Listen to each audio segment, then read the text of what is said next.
Thank you Jesus. ఇప్పుడు ready 1 2 3. అరే ఎవడు తాగాడు? తాగిడా ఎవడు?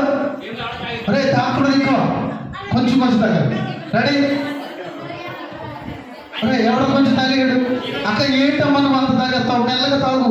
నిన్నే నిన్నే అరే నువ్వే మెల్లగా తాగు, కొంచెమే తాగు, కొంచెం తాగు. అరే నువ్వు తాగుతావా? తాగు. అరే తాగినావు, కొంచెం తాగు, కొంచెం తాగు. సరే నువ్వు తాగు, ఇప్పుడు తాగు, నీకు వస్తావు. అరే సగం తాగేసారు అంటారు. అరే ఎక్కడ కొంచెం పెట్టారు, ఎక్కువ తాగదామా? అరే నువ్వు తాగు, వైట్ సెట్ కొంచెం తాగు. సరే తాగు, తాగు. హాయ్ నువ్వు తాగు, నువ్వు తాగు, సీత నువ్వు తాగుతావా? నువ్వు తాగుతావా? అయ్యో అరే ఇలా తాగేస్తే ఎలా మీరు అందరూ డ్రింక్ అంతా తాగేశారు. హాయ్ పిల్లలు, వచ్చిందా మీ అందరికి? వచ్చిందా? నీకు వచ్చిందమ్మా? వచ్చిందా?